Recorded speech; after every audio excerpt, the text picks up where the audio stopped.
yes, for the first time ever, we are having 7 people here, so please welcome aboard British Ninja. Sketchy and British Ninja were having like a debate about how you interpret the moral of this episode. Because the thing is that that's what I saw too. I saw what Ninja saw. British Ninja. I mean Golden. British Ninja is not even here. I'm going to pass it off to the number 1 person, last but not least, British Ninja. The best person around. I swear to God, if you say British Ninja, I will... Numero uno. Golden Fox. Wow. See, you thought I was going to say British Ninja. Often imitated, but never duplicated. I'm waiting for it. Genie? British Ninja! Well, if you insist.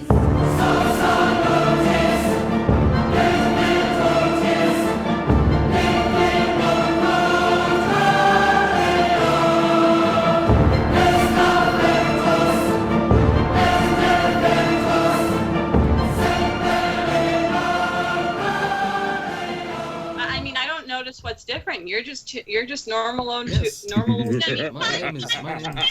My name is Hello, everyone who's currently in the chat or has seen the yeah, chat. and Lightning Welcome. Bliss, I love what you did with your hair.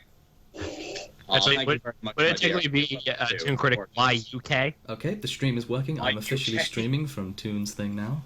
Voice. Alright. And for some reason, That was the beautiful. chat isn't working still. Bugger, that's the one thing that isn't working. Oh dear. Oh well. I can't seem to get the pop-out working properly. It's showing Come up on, the quarantine. stream, but... alas. Oh, and the internet's up. Might as well minus that out then. Alright, well, we're going to wait for a couple of seconds, start getting people in the stream itself before we, jump into the main event. And we are doing our very own roundtable on the topic of best and worst episode of Season 6 thus far. And for all of you who are wondering, the ToonKritic and Lightning Bliss is not currently with us. They are at Bronycon. And we are all not at Bronycon. We're all so cynical, so we decided to take over the podcast for a while. Yeah. That's your lord. If you like to share around this, just go at ToonKritic or at Lightning Bliss at using the. Don't send them a link to the live stream. Just type in hashtag Operation Roundtable. Because here's the beautiful thing. ToonKritic does not know we're doing this right now. Let the suspense build up for him. He'll enjoy it. Because a while back, ToonKritic lent me his stream key to try and test something out, and he didn't change it, which means I can stream from ToonKritic's thing. That was his first mistake. That was his first mistake, his very first mistake. Actually, no, first mistake, I think, was trusting you in the first place with something like that, but, Very true, very true. His second mistake was covering the entire thing of the YouTube Brony community with hashtags, and then his hashtag third mistake was this. Hashtag third mistake. Oh, I hate you. Third mistake, I wanna pay for your third mistake. Let's put it in all of the Skype chats, spread it everywhere, tweet it at him. I want you, if people know where ToonKritic is right now and you're watching, go show him this right now. Go up to him and just say it to him. Just say hashtag Operation Roundtable is live. Whisper it in his ear like Bill Murray at the end of that movie. I was gonna say like Gary Sandling to Agent what's his face? Like Hail Hydra. Hail Hydra. Bang. Operation Roundtable. If anyone's watching this from Bronycon, how's post-con depression? We'll keep you entertained. Yes, my good friend Luna Corva, who is in the chat. Hello there, you crazy raven bastard. Ignore the crazy things that he says, by the way. He's just, okay. He's his own little entity. And I mean that in the most loving possible way, my friend. Oh, it's happening. I can see them start climbing now. I just click subscriptions and it's just flooded with Operation Roundtable. Beautiful. Oh, this is gonna be great. This is gonna be great. Am I not subscribed to Emerald? Really? Really? Are you not? I could have sworn I was. Am I subscribed to Emerald? I wouldn't be surprised if you weren't, quite frankly. Oh, First thing I type in in Emerald, I just get emeralds from Minecraft, so that shows how much you matter. Right. Oh, great. I feel very validated by that. Thanks, Minecraft. You do me proud. That has been rectified immediately. I love it too, is that when I type in your channel, there's your channel, which is the high one, and then the one right below you is a Minecraft channel. Ah, yes, the imposter. Nightmare Rider. Toon says that the roundtable wasn't on tonight, but Toon isn't here. I've taken over. We're on tonight, and our Yes. hips don't lie. Oh, God. May it never leave your head. So instead of ToonKriticY2K and Lightning Bliss, we have Emerald Bliss and ToonKriticY2K. I saw what you did there. God damn it, I'm Tara. BritishNinja Y2K. I'll be your host for tonight. And we have Emerald Bliss right here. Good evening, ladies and I gentlemen. did give Emerald a milkshake in the photo. Yeah. Yes, yes, you did. It's not going warm, Lightning. Don't worry. It's not going warm. I like that. I like that since we have Ninja and Emerald instead, we have a very like orange and green cast. Yes. Oh, that wasn't on Actually, yeah. purpose. That was not on purpose. Spirited Rainbow says Ninja, poke, poke, poke. Ninja, notice me. No, she can just go away. No, honestly. Notice me, senpai. Or sensei in this case. What am I talking about? No. Who needs rainbows with Be such a quiet, rad please. afro like emeralds? Thank you. Somebody digs the hair. There's actually a whole other universe in there that is yet to be discovered, but don't tell anybody. I mean, they're supposed to. I mean, if you can make your hair a hole in the universe, why don't you send me that vanilla pudding? It doesn't. The rules of the whole hair verse don't exactly work like that. You know, some days you'll reach in there and you'll pull out a lost civilization that everybody's forgotten about. Other days you could reach in there and find a penny. Also, I refuse to notice you were talking. So currently, our viewers are Belt Dragon 95, Oh, British Ninja, Crimson Pup, Dur Cookie 54, Elf Queen, Flamin' Scribblenaught, Floors Bromic, Girly Changer, Golden Fox, Gray Silvermane, IHD 316 Rules, James the Brony, Keyframe, I don't know who that is, Little Raptor, Luna Corva, Mo Feta Fanboy, Oreo Cake, Panda Hero, Sketchy Bug Horse, Spirited Rainbow MLP, The Nightmare Rider, Tricky no Kitsune, Tyandaga, and Xcoda. We got a lot of people so far. Yeah, Yes, I'm actually a bit surprised. Is it 15 people? Not in a bad way. 16? That made me sound like a dick. I apologize. I'll just shut up and go to my I'll corner. have to refresh. Oh it's no, I 32, mean like gosh. when you see a bunch of horse fame people upload a thing that with a hashtag, the mob mentality starts. Oh, You it's flatter me beautiful, by thinking that I'm horse famous, Key. isn't it? Oh yeah, I was talking about you. I'd like to give a shout Well, out to anyway, Belt Dragon. shall we get started? Before we do, I'd I like think to we give have a a shout out. sizable amount. Yeah, 32 is a grand amount. I think so. Let's start this up. Yeah, I'd just like to give... Can you guys hear me? Sorry. Mr. Ninja, are you prepared? Hello? Can you hear me? Hello? Ninja, are you dead? Oh dear, I'm dead. Microphone's not working. Bug up. Ninja? British. Don't die on me. Hello? Hello. There you are. Oh, hello, you Hey, can hear me. Okay. I think that is there an echo coming from somebody's A end? little bit, maybe. I don't know. I'd like to No, I give a don't- shout Put out, in my headphones. honestly, to the Belt Dragon, because whenever Keyframe would make a pass it off to British Ninja joke, he would always oh, no one likes British Ninja. No, British Ninja, go away. I've taken over. You can't do a thing about it. It's beautiful. So, This is Consider great. this. Consider this, British. You may be the one who has taken over, but who controls you? well, you are the guest No of one. the hour. So I guess we might as well start this off. Welcome to the special Bronycon Invasion edition of the Roundtable, the return of British Ninja, and we have a special guest with us as well. I'm your host, of course, Lord British Ninja Y2K. I have with me Madame Keyframe. Greetings, every pony. I hope you're having a lovely evening. We have We all have to talk in fancy voices. Yes, it's Sir Voice of Reason. I'm just here to make sure everything doesn't go out of hand. You don't have hands. Well, whatever. You're going to have a difficult job, my friend. Scholar and Gentleman, Golden Fox. Salutations. And finally, our special guest for tonight. He's the Gyland from Ireland. He's the unicorn leprechaun. He's the guy who can do the best Filthy Frank impression in the fandom. EmeraldComet. Welcome to the rice fields, motherfucker! I only did that because of it. That is the best. Like, oh my gosh, you need to use that sooner or later, honestly. It's See, now we're definitely not like ToonKritic because he wouldn't allow naughty words like that. Oh dear. Yes, this is the After Dark version. This is the After Dark sort of Bronycon thing. I'm going to personally try not to swear as much, depending on the topic, really, because this topic might get rather heated in a little while, depending on our views and opinions. This is going to be very difficult for me, but all right. Okay, so our topic for tonight, that was a beautiful segue, thank you, Keyframe, is the best and worst episodes of Season 6 so far. So, all the way up from the premiere to Spice Up Your Life. And I think we're going to start with the best, and I think it'd be best for Voice of Reason to go first.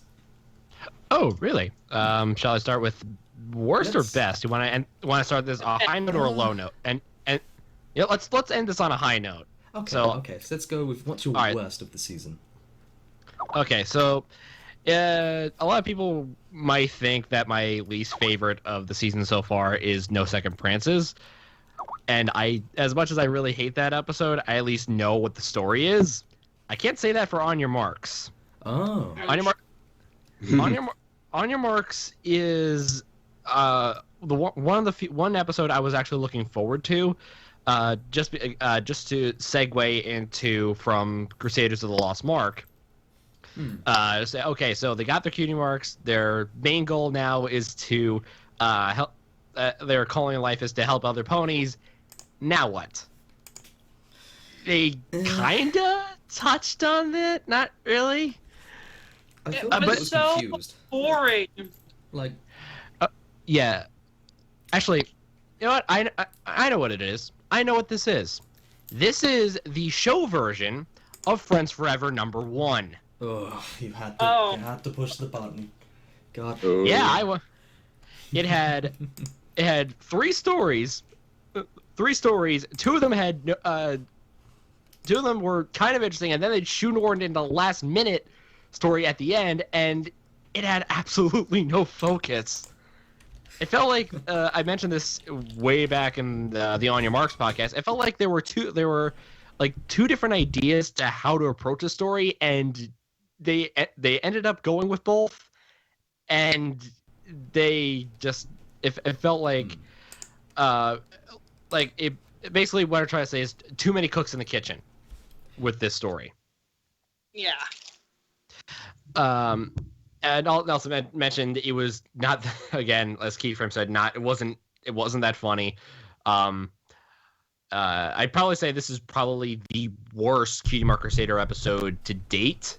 Ooh. I think, as I said before, even with some of the other bad episodes like Showstoppers or One Bad Apple, again, controversial opinion on that, I at least know what the story is, despite the annoyance or the bad morals.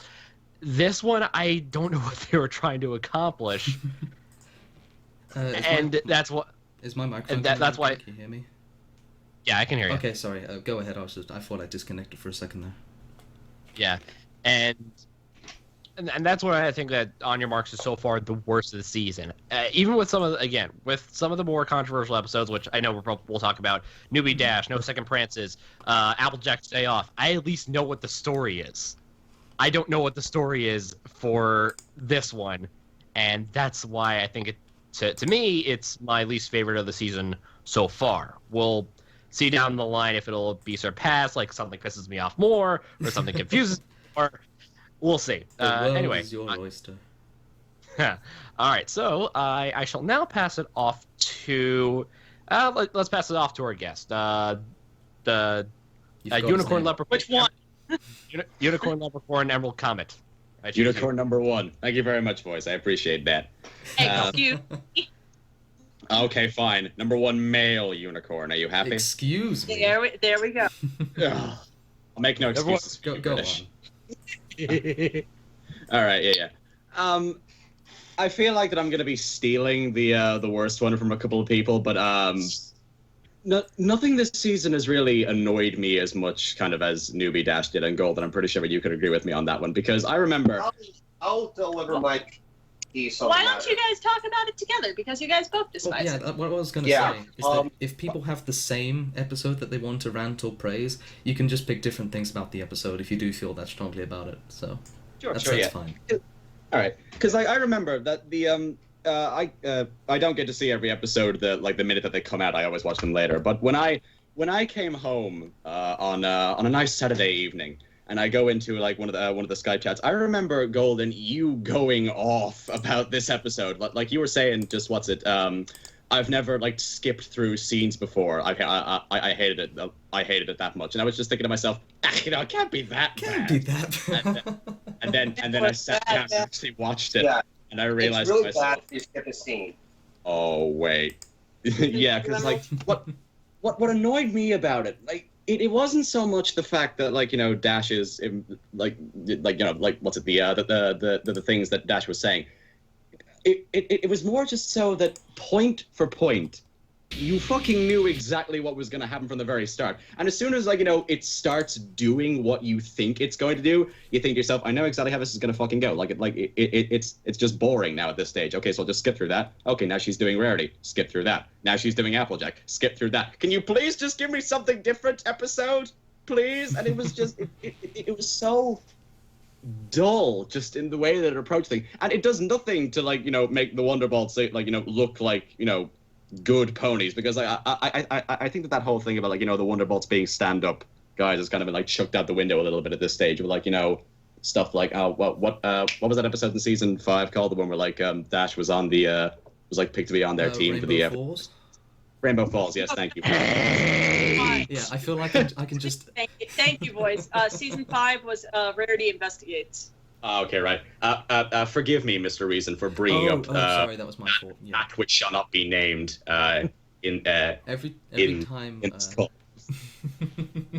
But yeah, just it bored me to no end, and just it takes a lot to just for an episode to annoy me, and this I think that this is the only one where I even just skip through scenes. I can take Spike's terrible singing in Equestria games, but this, no, he's the best song in the show. Oh, absolutely, yes, it's the we best. all know that. I will say it's still not as bad as the Mark Sanchez butt fumble. What? It was from my Equestria Games review with Silver and Buck. I mentioned let's put the number 1 not top 10 banner up, and we say, oh, what do the viewers at home think? And everyone 1% said Spike's bad singing, 99% said the Mark Sanchez butt fumble. I'll do myself a favor and not check that out, because I feel like I want to sleep tonight. No. It is one of the most embarrassing and yet funniest sports gaffes ever televised, and this was on the Thanksgiving game. Oh yay! I think what's the worst about the Dash episode? I forgot its name already. God damn it, Newbie Dash. Newbie Dash. Let that be a testament, beautiful viewers, of how bad this thing was. Yeah, and we want to forget it. 10 seconds after we're done talking about it, we immediately forget what it's called. Yeah. I think the thing that annoyed me most about Newbie Dash, and the thing is, Newbie Dash is actually not my number 1 hated episode. I act like it is, but over time, because of this hiatus, I've let episodes stew, and I kind of have to redo my list. Newbie Dash is still low on there, but it's not number 1. Oh. And it's simply because, I'm despising Newbie Dash more for not the ethics that it presents, but how poorly it was just written. Because for one thing, I remember when I was watching the episode on a stream, we were getting to the 3rd act, the act that has the resolution, and I look over at my clock and it says 10:55, and I'm like, wait. This third act is like 4 minutes long. You know my pain when watching it, then. Yeah, actually, that happened to me with I think it was On Your Marks, where the second act seemed a lot longer than it should have been. Yeah. I think that's a testament to with a lot of bad episodes. If something feels longer than it should, then either something should have been cut, or that they should have placed another scene somewhere else, but before the commercial break. Yeah, if you need to check down at your watch to see how long an act is going on for, that's never a good sign. I'd argue that some episodes have. Sorry, I'll let you speak in a sec. I argue that some episodes have so much content that it does feel like a longer episode, but it's not a bad thing. The Discord episode at the Gala in season 5, that had a lot of stuff going on. That had the make new friends, but keep Discord. Yes, that had the Discord zone. It had the Gala. It had the new character who was a hippie. There was so much content in that episode that it did feel big, even though it was the same length. I think the difference though with making new friends but keep Discord is compared to other episodes ones where you might see brain not working on me. The difference between I think that episode and the bad ones that we were talking about is because make new friends but keep Discord is at least entertaining. Every second something, there's something interesting or at least visually interesting or entertaining going on in make new friends but keep Discord, whether it's Tree Hugger saying her thing or that bit with the Shining reference or whatever, but Yeah. I have one more thing to say about Newbie Dash, and then Emerald can say whatever he has left to say and pass it off to someone. But what I don't like about not make new friends but keep Discord, Newbie Dash, is the fact that people say that this is the Canterlot Boutique of Rainbow Dash. No. I'm not saying in quality. I'm saying in status. I know what you mean. No. I know what you mean because we already had that. It was called Wonderbolt's Academy.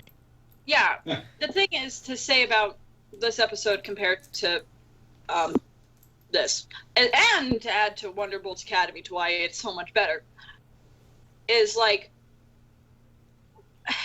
with Canterlot Boutique, Rarity got the thing that she wanted. She achieved one of her ultimate goals, which was getting her boutique in Canterlot. But it shows the faults of the business side in general. But the thing is that her, which, let's face it, she may be called the element of generosity. I will always say that she's the element of inspiration. And she did something that I think that is a huge message in the show and try to go against a norm that is inherently wrong or present something that goes against not your morals or something, but the fact is that she even though it wasn't the thing that could have been the most successful or the thing that could have risked her entire career, she did it because she felt like it was right towards her, that her thing was more important than conforming to this societal norm simply because, which explains a lot about Spice Up Your Life.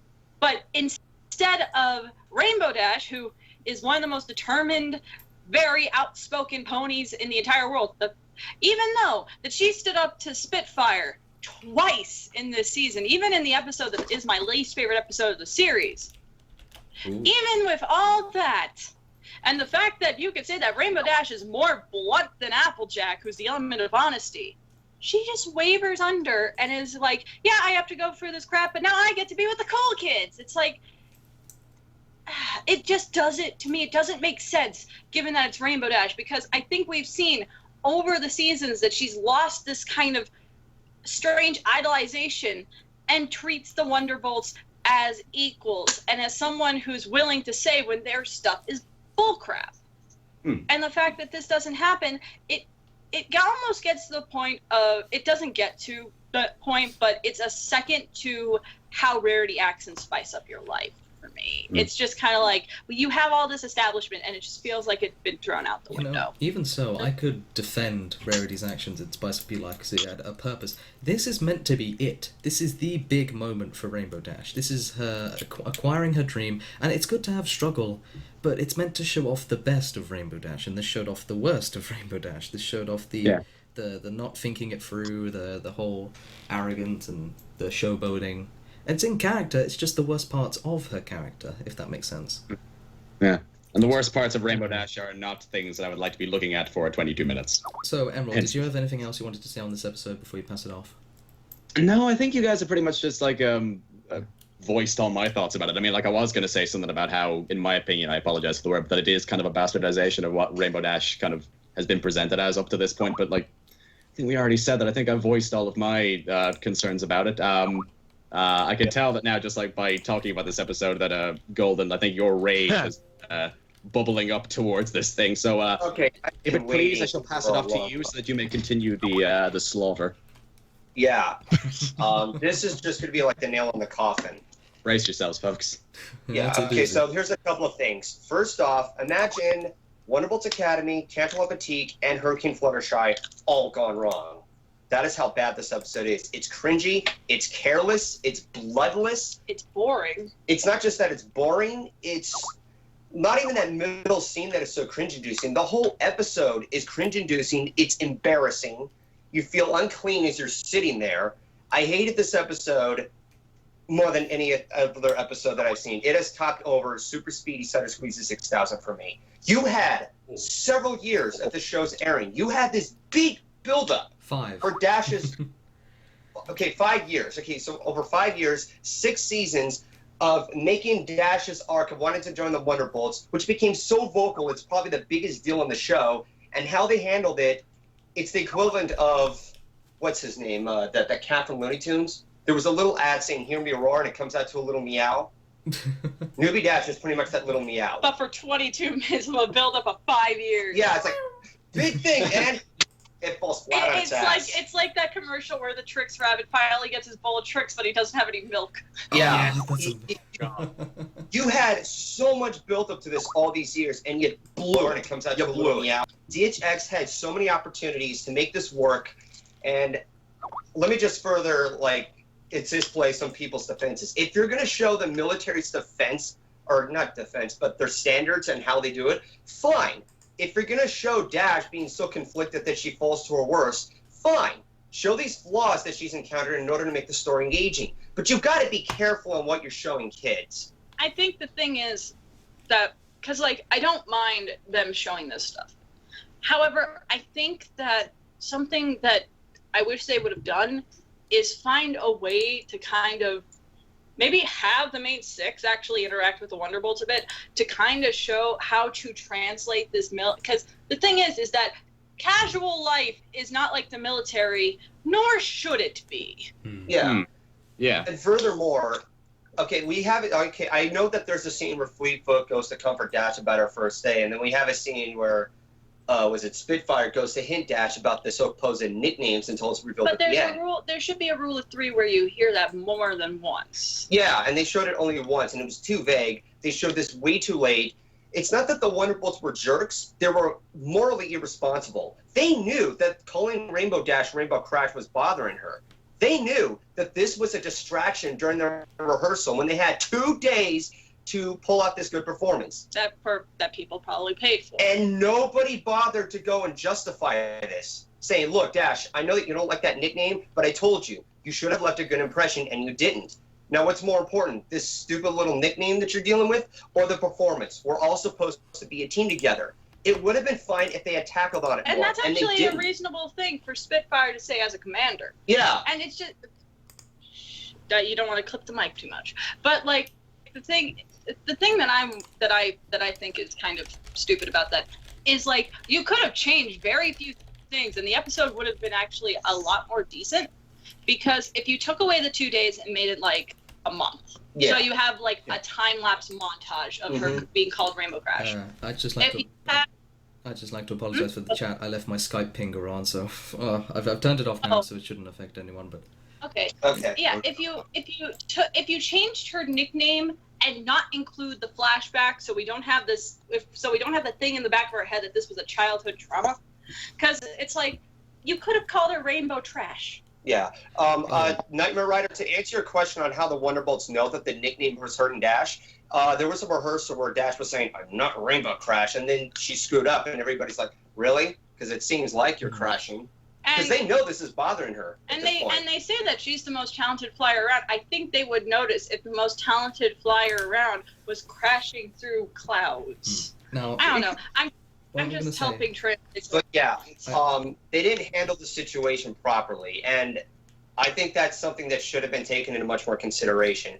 I would have just, like, it's a bit biased here, but I would have taken out that middle act where Dash was impersonating the main six. That was one of the cringiest, idiotic. I would rather watch Spike's Anthem. I don't see why they had to do like 4 out of 5 of the main She shouldn't six. have done that in the first place. They should have just stuck to the 2. Yeah. I was gonna say blame Rarity. Blame Rarity. No, I'm not even gonna blame Rarity. In front of me. No, Rarity's just giving advice. Dash just took it the wrong way. And this dragged on throughout the middle act, and that could have saved a lot of room for something else that's important. Yeah, because it's like, for one thing, I have no idea what the trick she was supposed to be doing in the third act. It made no sense to me, because there was, like, so little establishment.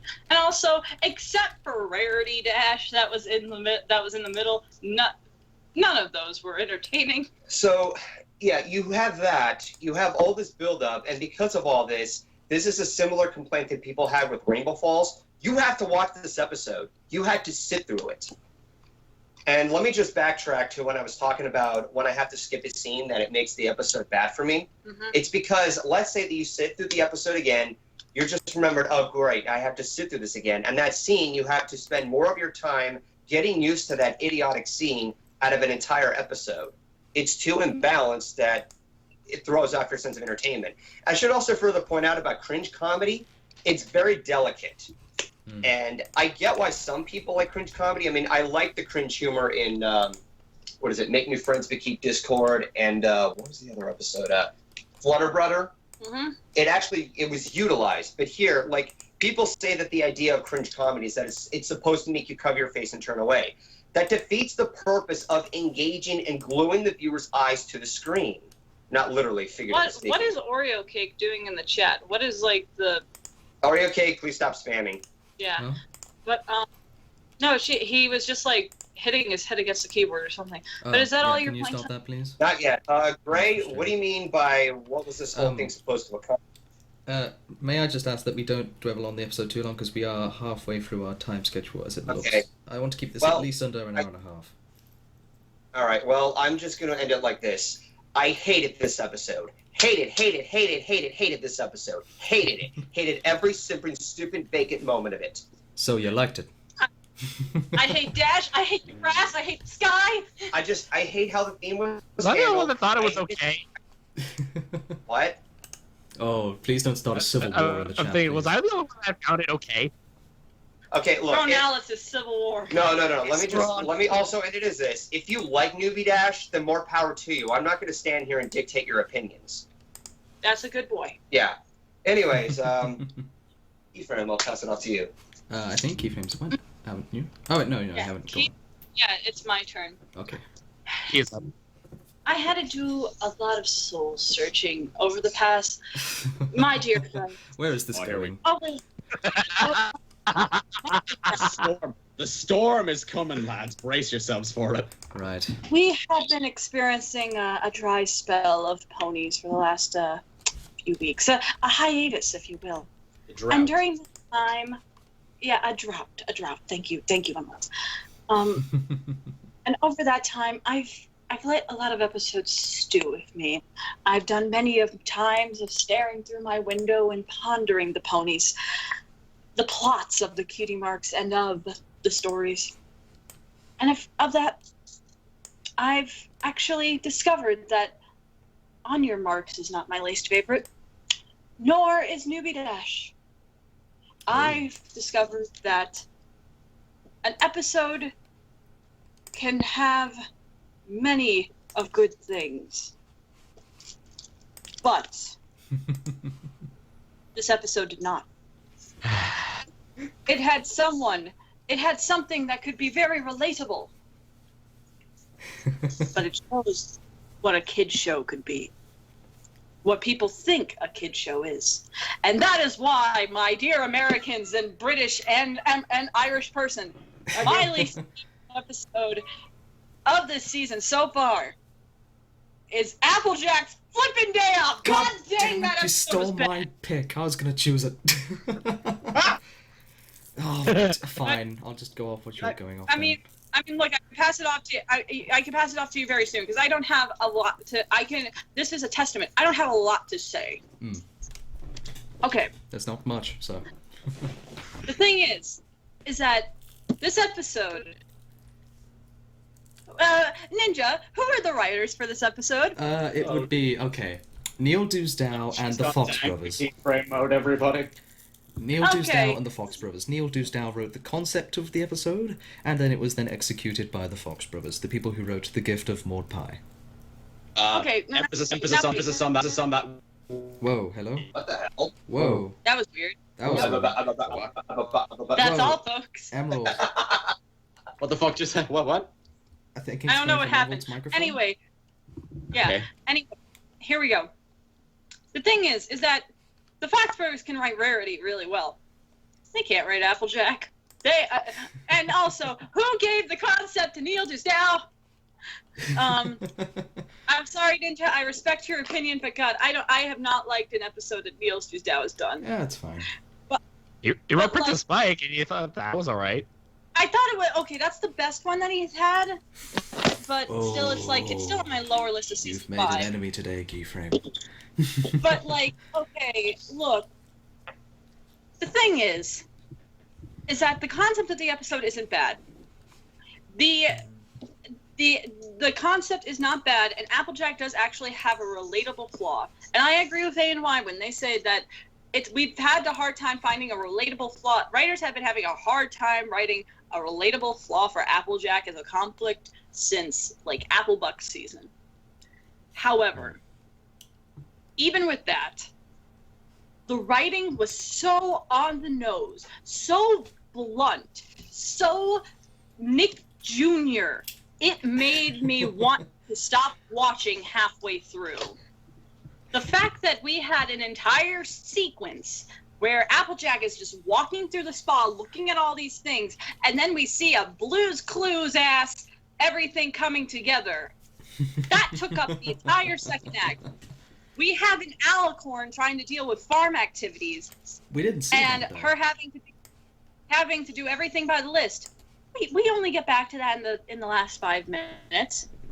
We have Applejack doing the chicken dance, because that's what everyone wants to see. We have an actual good idea for a conflict of people getting stuck in their ways and something they're used to. Something that could open up many things for Applejack, either something that has to do with her family, something that is based around something that, something that Newbie Dash did wrong, something based around why she's been doing it for so long. We have no reason why besides this worked this time. But the thing is, Applejack's not a child. If this is something that she's had for such a long time, it's more believable than it's just I did this before and it worked, so I'm going to do the chicken dance every single time, even though it's gone to the point that she has that way. For that to be something that you do, it has to be something that you've done for a long, long time. The fact that Rarity has to work at 3 shops now and makes time for her friend, and she's seen as the bitchy one in this party? No, she's making time for her friend, and her friend is too stuck in her ways to relax with her friend and not compromise. This made me, and Applejack is tied for my second favorite character of the season of the main 6. This episode just really made me question that because she was so badly written. And just the dialogue and everything was just so... I just really dislike this episode. And I'm going to pass it off to continue upon this point by the man with the top hat, the man I mention in every single podcast, the man that has the warm color scheme ToonKriticY2K. Ooh, what's good, my people?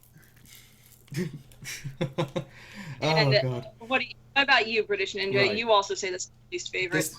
I wouldn't say it's objectively the worst, because I would agree that Newbie Dash has done more damage. But if according on just pure viewing pleasure, because I don't have many expectations for Rainbow Dash, so it didn't leave that much of a big of an impact, even though I know how bad it is. With Applejack's Day Off, you've got Rara Jack, you've got Twilight Sparkle, you've got Spike the Dragon, you've got good, many characters that everyone cares about, and they're written so boringly.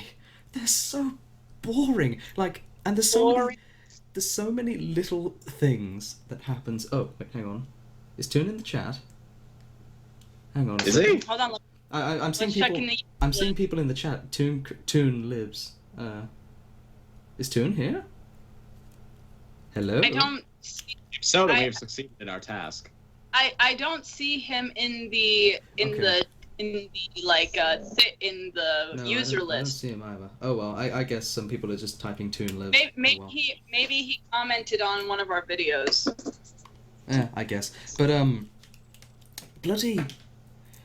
It was so boring. That was my biggest one. I was so bored. It was the obvious. As soon as you see the pipe leading into the room, okay, that's what's going to happen. And they dragged that out, like you said.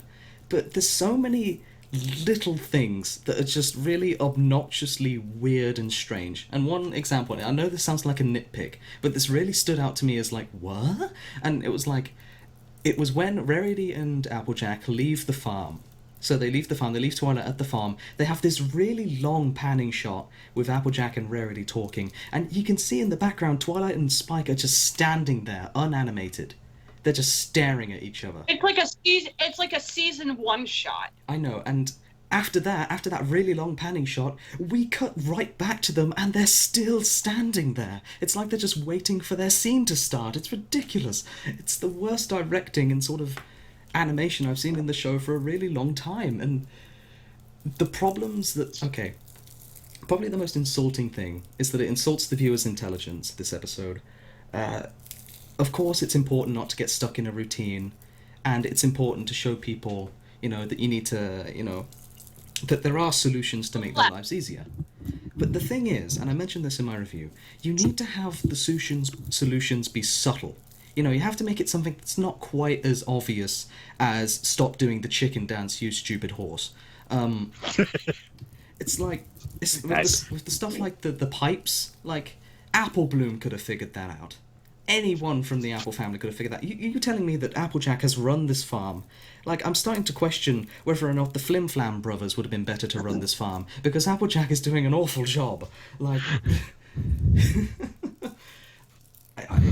This episode... And the thing is also, just saying, and this may be a nitpick, but I like how when they were presenting some of the solutions, they had some of them made sense, put up a whole new fence and all this stuff instead of clearing up these that's one the little one that spots. didn't make sense. No farmer in their right mind would replace an entire sheet just to fix up one hole. You'd cut out a tiny square. I think the thing that made the least sense was the fact that they opened up all those pipes at once with magic. You forget that she's an earth pony?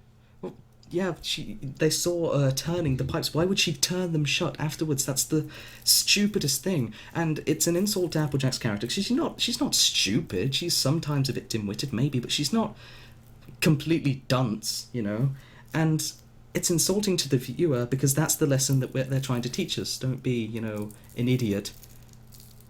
I don't know. I feel like this episode is really insulting to the viewer's intelligence. It's really boring. This feels like something from the people who made the Powerpuff remix or Teen Titans Go.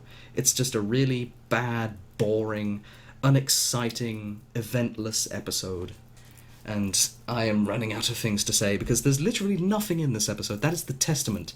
There's nothing to drive from this. It's all one long, slow train through this mediocre plot, and there's not much you can get from it. So I guess it's like watching a very slow. It's like watching a train wreck happen in slow motion, but yet you're so transfixed by it that you just can't look away.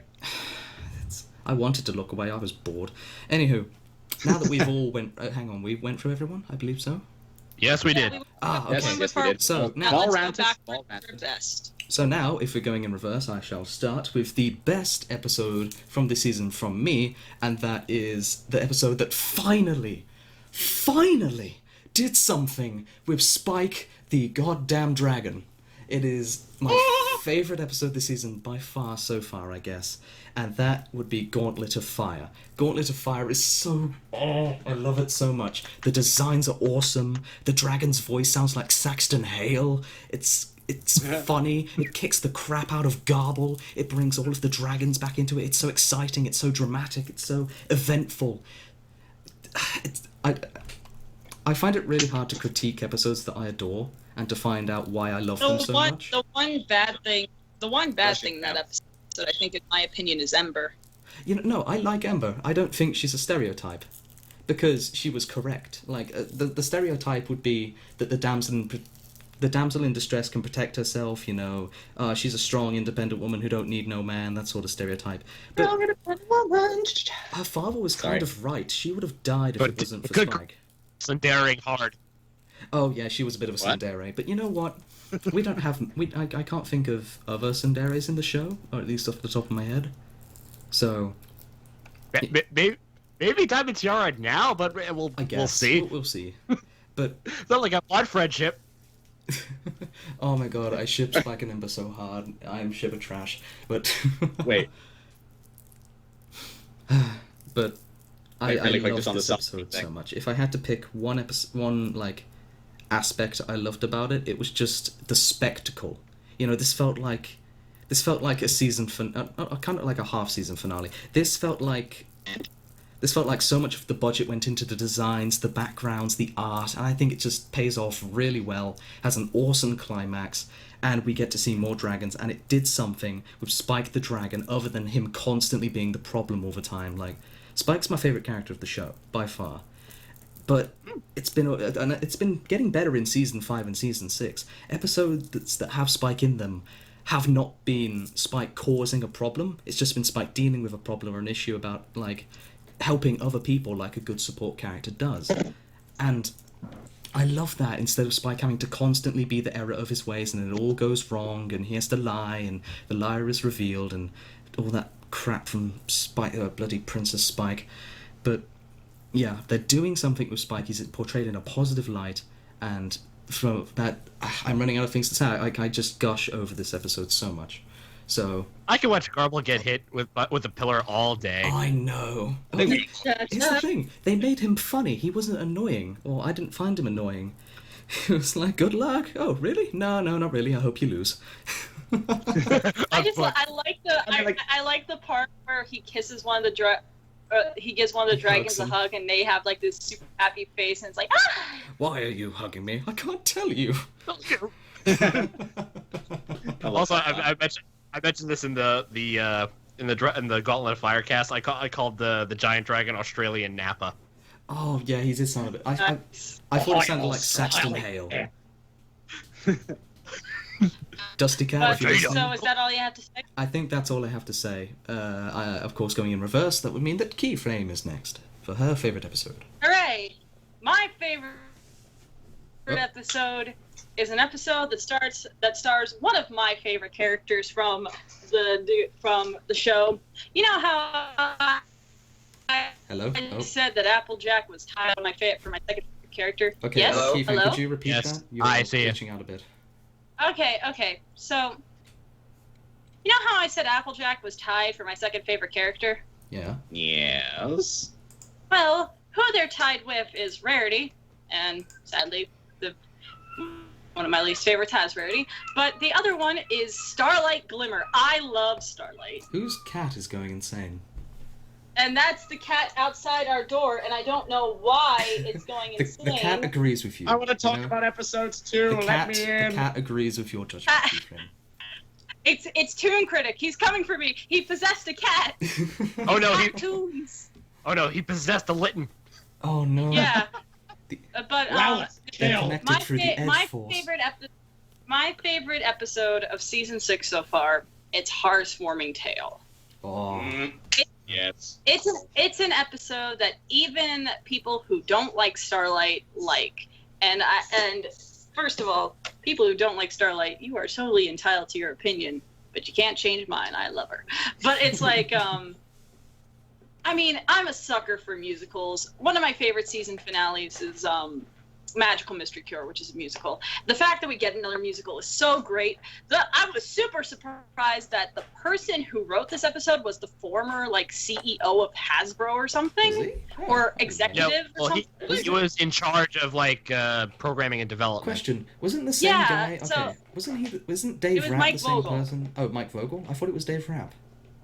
No, it was Mike Vogel. Hang on, let me. No, he's the guy who wrote Newbie Dash, and then he also wrote Spice of Your Life. No, I Mike need to double Vogel check wrote this. Spice Up Your Life. I don't know. Butter. That's what he did. Dave Rapp. Yeah, but anyway. So, like, for one thing, it was already going to hit a great thing with me because it's a musical. I was kind of like, why are they presenting a Christmas episode in May? But you know what? I don't care. I'm going to watch this on Christmas anyway. But Hey, it's Christmas like, in July. Who hasn't done that? yeah, exactly. And it's just like, each song was so good. I love the openings. The fact of, I think if I had to pick, I mean, also, we get to hear Kelly Sheridan sing again, which is always a joy because I think she has one of the best singing voices out of all the people in the cast. Though Pinky's song was the best song in the episode. Yes, agree. Oh Agreed. yeah, I love Pinky's But- song. That is awesome. Yeah.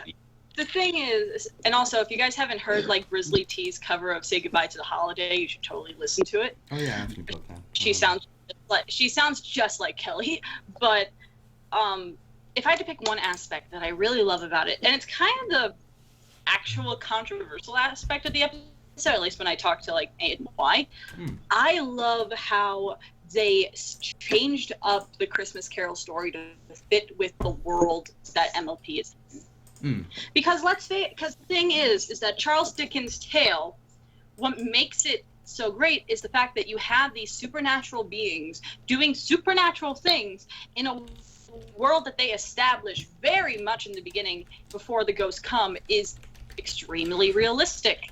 I mean, heck, 9 times out of 10, the story begins with Jacob Marley dying. So, like, or mentioning the fact that they're dead. So the fact that they have, instead of Scrooge just hating Christmas and being bah humbug, not allowing people their days off and stuff, they have Starlight or Snowball not having like they don't want to end the holiday simply because they hate it. They end it because they don't find the usefulness of it. Because the thing is like, what do you do with tales of Equestria's past? Because so many things can be changed with history depending, like, it could have been, it was magic that got away the Wendigos. They state that. But how do we exactly know that it was the magic of friendship? It could just be a spell, and they changed it over to romanticize it, kind of like how we tell the story of St. Nicholas versus Santa Claus. What? What? Santa's not real? What? Oh no. Do you mean Saint Nick? Do you mean Saint Nick versus Santa Claus? Like they'd fight? Because that's Krampus you're thinking of. No. How, like, you know, Oh, how have you all twist this. history. Okay, I get you. Yeah, how you twist history. Okay, I blanked out for a second and I heard Saint Nick versus Santa Claus, like some kind of death battle. Especially like with the Wendigos coming back to show, because in this fantastical world, it does present that you should be happy for happy's sake. That's what Pinky's present showed. But it solidifies the fact that, there is a real world in the Equestria meaning to it. And that's what I love so much about it, because it's like, it's supposed to have this. Because, like, it would completely denounce what the people who did the first Heartswarming was about. So if you didn't have the Wendigos come back, then it's kind of like, you were kind of wrong, Snowball. You could have really destroyed crap. So, I mean, sorry. Sorry, I was going to say, like, I do like this episode a lot, but if I'd say there's one thing to critique, is that the portrayal is kinda a little bit less than the original sort of Heartswarming Eve. Because in the original, it was about, like one man caring for a child, you know, Tiny Tim, who would have died if he didn't care about Christmas. With Starlight or Snowfall Frost, it's the end of the world if she doesn't like Christmas. Like it is. It's like Christmas or everyone dies. That's the reason why I like it so much, though, is because the fact that we're not in the same universe I understand. It made it its own. It made it its own thing, which I think so many I like that. Christmas Carol clones. Yeah. I understand. But, like, I just think it's a little bit less because it doesn't have that big of a payoff when compared to the original. You know, like. Well, I know what you mean. Like when it comes to the third, when we get to the third act, it's like that song, it's done. Well, no, I like the third act. I think it's really cool. But like the payoff at the end of the episode, or at the end of the story, that is that you must like Christmas or everyone will die. Versus like with the original Christmas Tale, where it's one guy learning to just care about other people, not so much for the sake of, you know, his own safety or everyone else's safety, but for like his own. He's learning to do it. Yeah, he's just learning how to do it, and you know, caring about other people and saving content. With this episode, I'll let you speak in a sec. Sorry. With this one, it is literally if she didn't cancel the spell, everyone would die. Yeah, I get that. Like, I can understand that. I liked it more than some other people. I love the episode. I agree with you 100%. It's its own thing, and that's awesome. But I just think it's a little bit worse than the original. But I think alone, it is still a fantastic thing. Yeah, you wanted to add something, Brett? Yeah, you guys were saying something about Heartswarming Tales showing that if you dislike a holiday, it will... End the world? Well... Yeah, here's where I disagree. Snowball tried to destroy the holiday. Destroying something is different from showing a dislike of something. Very true. Very true. Yeah, I was being exaggeratory. Yeah. Okay. But but that's all I have to say about the episode. So I'm gonna pass it off to the man with the red hair, British Ninja. No, Golden Ball. You had to get one in. All right. Okay, get one in. Okay, so my favorite episode of season 6 is the Saddle Row review. Woo. Did you because the thing about that one, like, I'm like scattered all over the place. The first thing is how the episode presented itself. Like, it goes through a flashback to another flashback, and it jumps to different areas. And it all builds up so coherently when it comes to a certain situation that somebody is acting out on. And they explain how they feel about it and how it all adds up. In addition, they kind of show somewhat of a bit of a reversal towards what most people would compare Castle Sweet Castle, in that they were going their own ways of what they would do to decorate Twilight's Castle. How did I get those names mixed up? But in this one, they were showing how, like, what they think how Rarity would do it, and it wasn't going well, so they had to do it in their own tactic to make sure that it would work. And I think that it's a nice contrast on how they would show the two different ends, and it all depends on the situation. Sweet. Also, it had a lot of funny moments. Like, okay, I said before, I didn't like that girl who thinks Plaid Stripes. White Stripes, yeah. Plaid Stripes. Yeah, Plaid Stripes, who stated that spoons would be a good fabric, and then she goes to cry about it and such. Technically, she could have been worse, or portrayed worse. I love how it's utilized in the end, where she goes to use spoons as a resource. She has like the Wolverines. Yeah. I love that. It's just like how so many of these like bizarre moments, like you got to dance a dancing floor at the top of the building, and how that's being put to use, and just the, like it just feels like a really good payoff. The Pinkie Pie clone that stole from the Mirror Pool. Yes, the clone. Anthony C was right. It's a great. They had such a great use of a fan favorite character with having DJ Pump 3 up in the top. Yeah, but the other thing is the scenes, the interview scenes, where Twilight. Oh, those were amazing. It was like watching The Office. Yeah, it's the equivalent of The Office. That's what this episode is. And weirdly enough, The Office, I actually like that show out of its own sense of humor. Like, okay, The Office is like what, awkward humor or cringe humor? It's like it's more just awkwardness. I've never seen it. But they handled it so well. And that's what Saddle Rose did. or Saddle Row review, I mean. The other thing is when they're all each individually being interviewed, they all have their moment to shine. Like, you have Rainbow Dash and Applejack talking about their part. You have Twilight raving on about it was her best way to organize the dresses. The funniest is when Pinkie Pie looks at the diner bill and she's like, "Whoop, you're paying for that one." Yep, you're paying for that.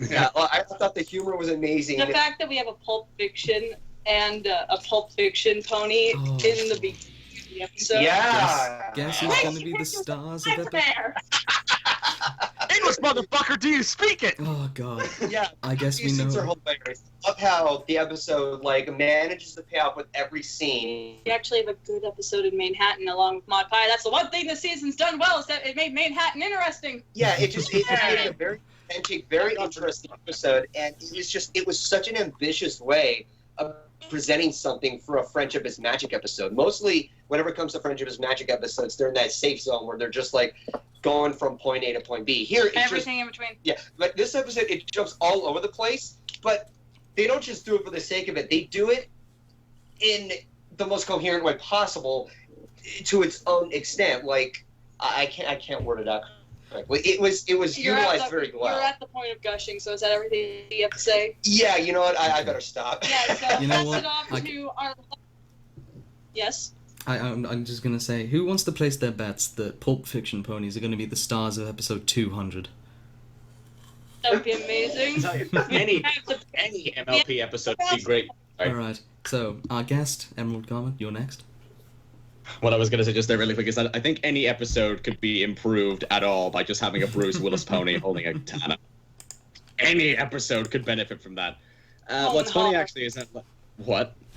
Pone hard instead of die hard. Pone hard. With a vengeance! With a vengeance. What's funny actually is that I was debating in my head about either picking a Heartwarming Tale or Saddle Row Review to be my favorite, and then I can't decide because I'm incredibly indecisive. But it's true. But what's it? Looking back on it, I did think that Saddle Row Review. Oh. But Hello? Oh, books. Gosh, got a bit And I would say that out of all the episodes so far, A Heartwarming Tale is probably my favorite one, just because of pretty much for all the reasons that you said, but Key. But the one thing that kind of stuck out to me more was that, and I don't know about you guys, but I've kind of been noticing that since season 4, the songs have been becoming very unmemorable. At least in my view. I'd agree on some cases, but with Spice Up Your Life, I love that song so much. That's my favorite song from a long time. Yeah. I did think that song was good. But when sorry, what? I was confused. Was it what me or was was going it on? I don't know. Continue, I guess. I was saying, you mentioned that song from Spice Up Your Life, but continue, Emerald. It's all right. We won't talk about it anymore. We'll be talking about stuff that we like. But just all these songs that were put up in this episode, they were all memorable. It practically, in my brain anyway, erased all just the lackluster and just unmemorable songs from the past couple of seasons, because every single one of them was just it was actually good. They were either upbeat, interesting, or sinister. They all had a different sort of quality to them that made them really good. And as an adaptation of the actual story, I think it works really well. It's all the characters who are cast as the ghosts work perfectly. The way it looks, when all the ponies are setting up everything for Christmas, that little "and the reason is to be with your friends" thing that Twilight does when she's done reading the book, that just made me fucking laugh so much. That was so funny. But yeah, I'm probably just gonna be gushing about it an awful lot, because I don't know what it was. It just it hit pretty much every point for me that makes an episode good. I really actually. I love the transition that Spike does. Hang on, we gotta get more cocoa, and then he leaves, and then it cuts to black, and it fades in with him coming back. That's genius. Well done. Yes, it is great. Brilliant. Do not adjust for sex. That's the best really transition I've seen in the show.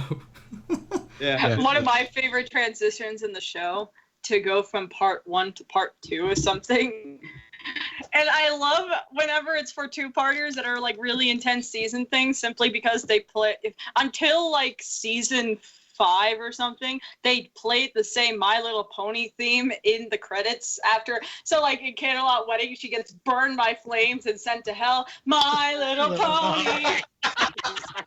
Oh God, why? Happy. I love it.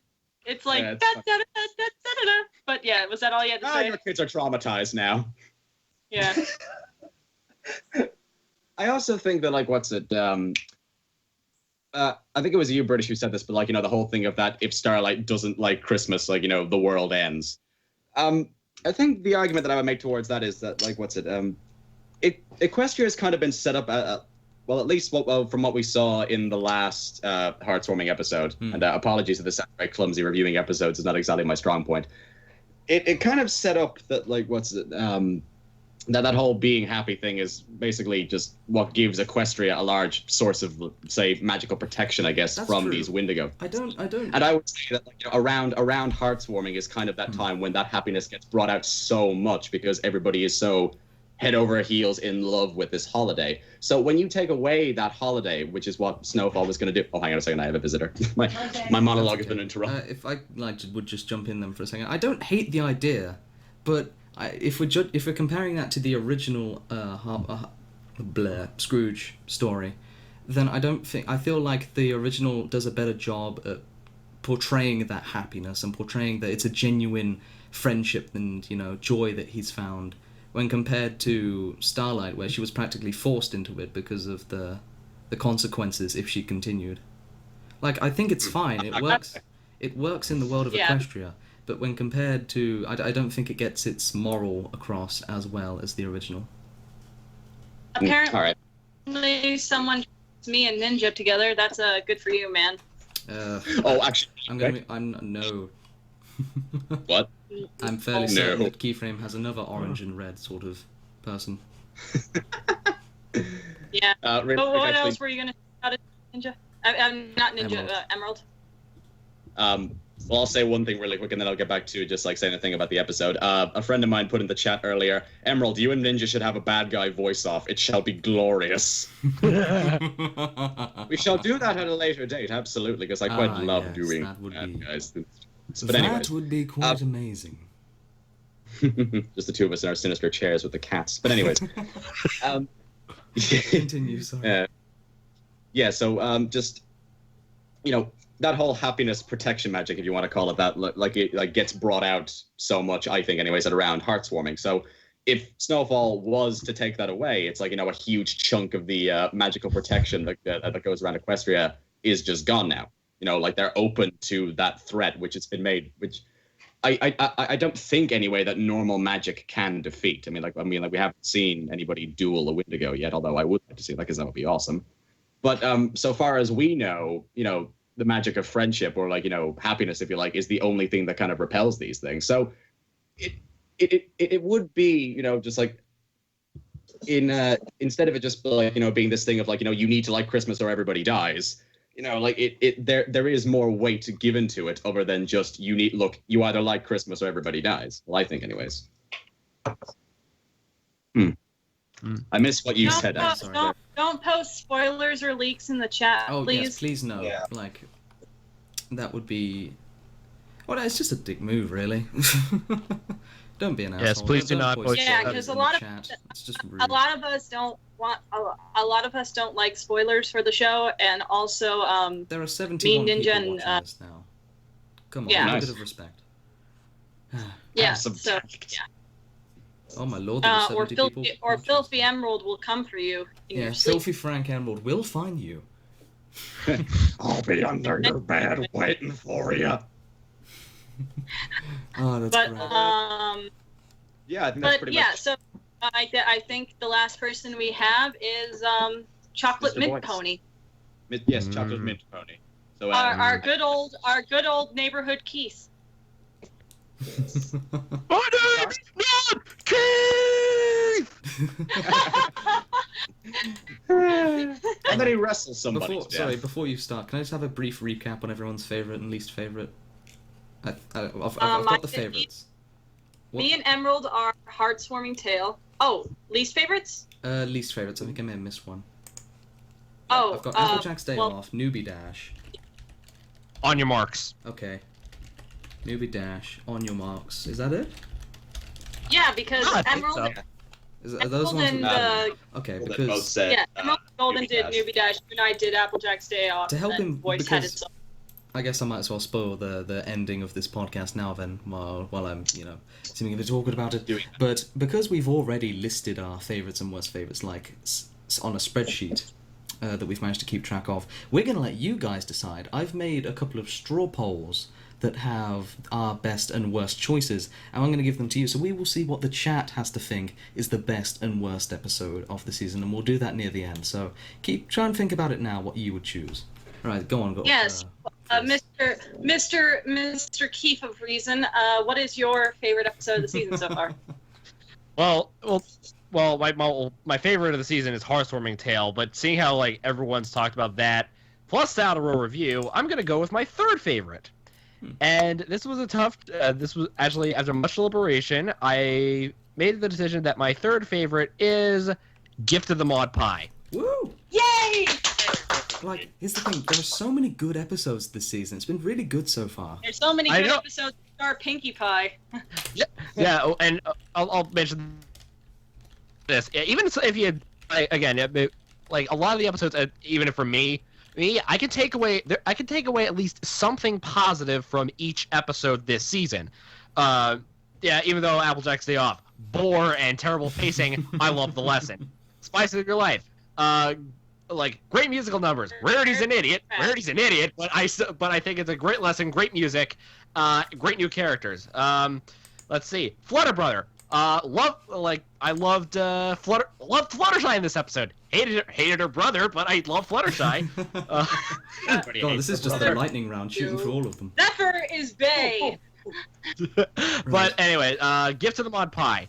This was the one episode with this, and I want to say this and the Crystalling were the two episodes I was looking forward to this season. Again, Crystalling because follow up from the next season, but the Gift of the Maud Pie I was looking forward to because I just wanted just one episode in Manhattan where it wasn't mediocre, and I got my wish. Yeah, me and Voice are New Yorkers, and the fact that that our version of New York has been so poorly portrayed in this show. The crazy bastard did it. Or New York. Boring.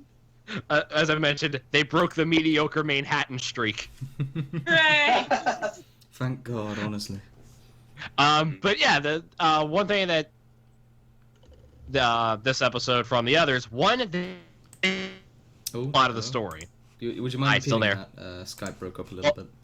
Okay, as I was saying, the one thing that that Gift of the Maud Pie did from the previous two, not counting Saddle Row Review because Saddle Row is awesome, is it got right into the conflict, right off the bat, saying we're going to Manhattan for Pissed and also to set up Saddle Row Review.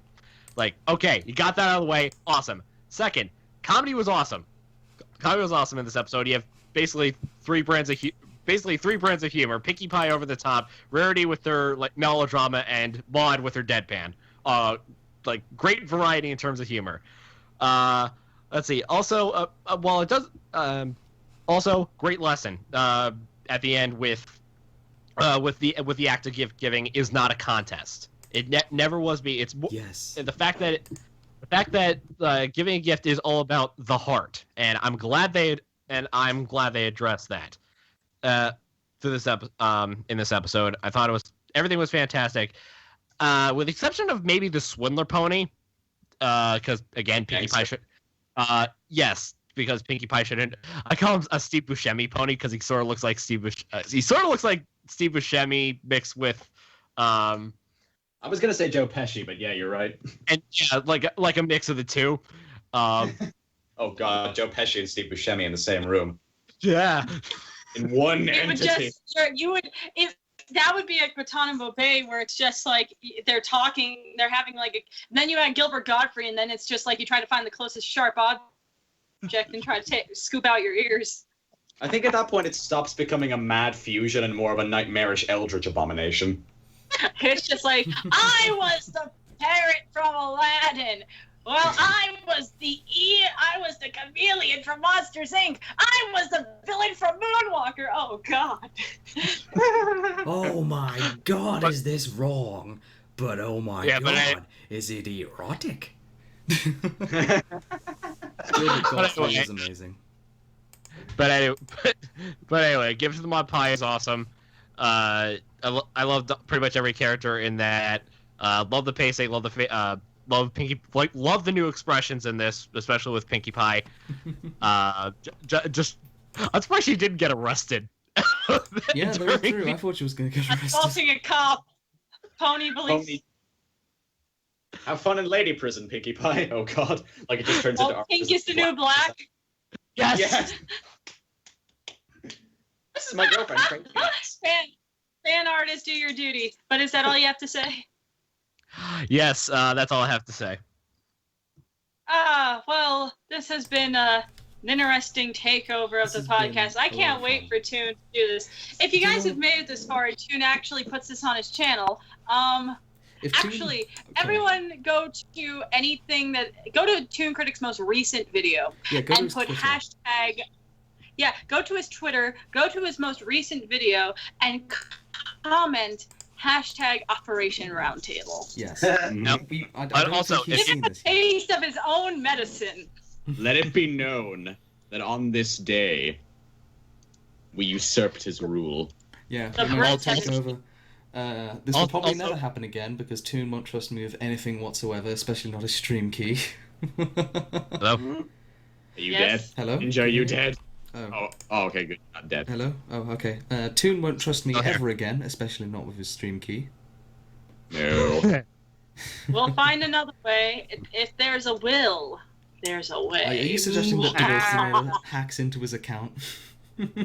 I think the only thing that we can do now is just all join together in a collective gosh darn diddly evil laugh. Also, make sure to subscribe to everyone's channels here. EmeraldComet is a fantastic reviewer and analysis person who is starting to make his own videos. Stop. In fact, you chat are privileged enough to see his new OC refurbished and redesigned, and it looks fantastic, might I say? Yes, with legs. Thank you, time. Animations, for doing that for me. You're awesome. So, yes. And the great thing is that you get to. Oh, sorry, threw up a bit in my mouth. You get to sit, if you go to EmeraldComet, you're going to have someone who doesn't do dime a dozen episode reviews. Why don't you tell a little bit about your channel, Emerald, and what you review and what are your topics? Well, as Keyframe just said there, I do not do dime a dozen episode reviews. I have not touched an episode since I started my channel, and I don't plan on it. I have I guess you could basically describe my show, and I'm being very, very, very, very ego-stroking when I say this. It's kind of it's a bit similar to a Top the Fourth Wall. It's like, you know, I don't review the comics. I review fan fiction. So I review fan fiction, I talk about that occasionally with some collaborators, but I have like a big storyline which is coinciding with all of my reviews, and currently I am setting up another storyline which is going to be involving a few people that you may recognize in the not too distant future. So yeah, if you enjoy watching Atop the Fourth Wall madness, or you just like the cut of my jib, go on over and check out what I do. You'll enjoy yourselves. And you get an alter ego, and you get an alter ego, and you get an alter ego. Everyone gets alter egos. Yeah, so go to him. It's like, and you get the official Keyframe seal of approval. Nothing against people who do episode reviews, but I think everyone can agree that it is a saturated genre of reviews in our fandom. So having a channel that focus on something different, something that is created by the fandom, which, let's face it, at this point, the fandom and the show are two separate entities. There are people in the fandom who don't watch the show anymore. It's something that you should definitely check out. So go subscribe to EmeraldComet. He has a sickly amount of subscribers. So let's try to... We have 60 people here? Let's get them up to 600 subs, guys. Yeah. Hashtag make Emerald. Emerald, if you would like, you can happily post your a video or link to your channel in the chat. I'm gonna do the same because yeah. I'm not on this podcast a lot. Like, I'm lucky enough to have made this returning hurrah. But of course, subscribe to everyone. Ninja's become Ninja. That you guys may not know is not just a meme. Yeah, Belt Dragon didn't know I was on before. He just thought that British Ninja was this imaginary character that Keyframe made up, and that some It's douche just made one an of the account. voices in my head. He is very real.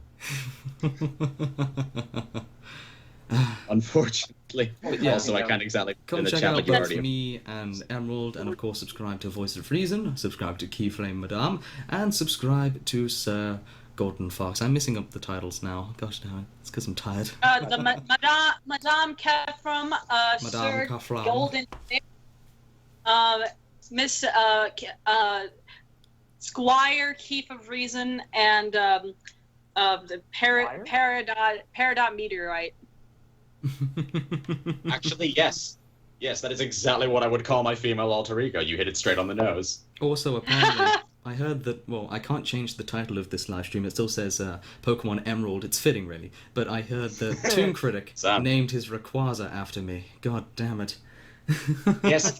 Yeah. Actually, yeah. Hang on a second. Like as we're here and we're going to see this, Toon, you catch an Emerald legendary Pokemon and you don't name it after your good friend Emerald. Yo, what the throwing hell? Shade, honestly, dropping the ball, ToonKritic. Also, go subscribe to ToonKritic. Shade. ToonKritic. He has been he's a great sport about this. So thank you very much.